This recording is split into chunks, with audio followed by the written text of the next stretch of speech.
Halo, kembali lagi bersama aku, Emi Resmiati. Hari ini aku mau ngebahas lagi seputaran tentang manajemen resiko.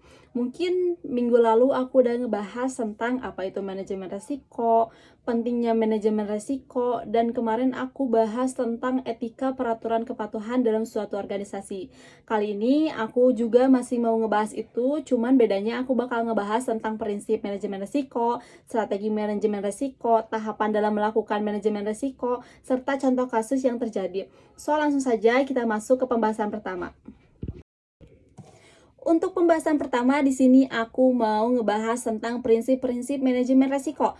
Nah, prinsip ini sering disingkat dengan 10P. 10P ini meliputi yang pertama polis atau kebijakan, yang kedua yaitu planning atau perencanaan, yang ketiga yaitu produk atau layanan, yang keempat yaitu proses, kelima premis, yang keenam adalah people atau karyawan, yang ketujuh yaitu protection atau perlindungan, yang kedelapan yaitu prosedur, kesembilan pembelian, serta yang 10 yaitu protection. Nah, kita sebagai pemangku atau organisasi bahkan individu, kita harus menekankan atau menerapkan prinsip 10P ini. Karena dengan menerapkan 10P ini, setidaknya kita sudah melangkah lebih jauh untuk meminimalisir sebuah resiko yang akan terjadi di masa yang akan datang. Maka dari itu, kita harus menerapkan prinsip 10P ini.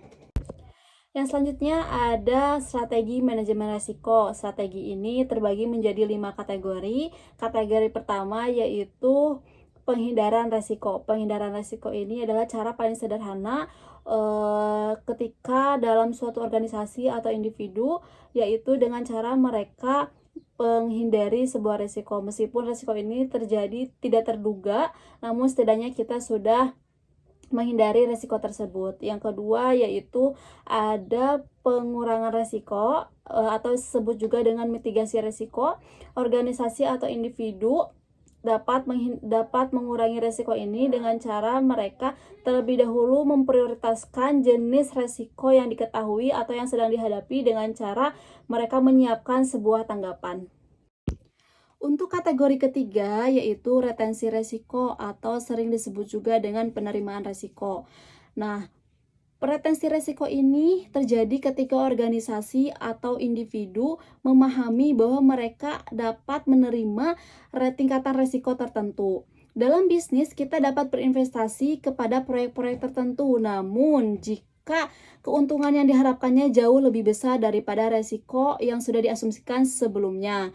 Untuk kategori keempat yaitu pembagian resiko. Dalam dunia bisnis, setiap pihak yang terlibat akan mendapatkan pembagian resiko seperti vendor atau pemangku saham.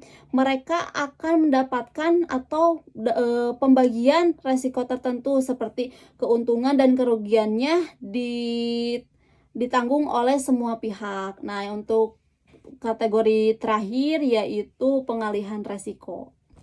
Untuk selanjutnya ada tahapan dalam melakukan manajemen resiko. Nah, tahapan ini meliputi yang pertama, tetapkan masalahnya apa.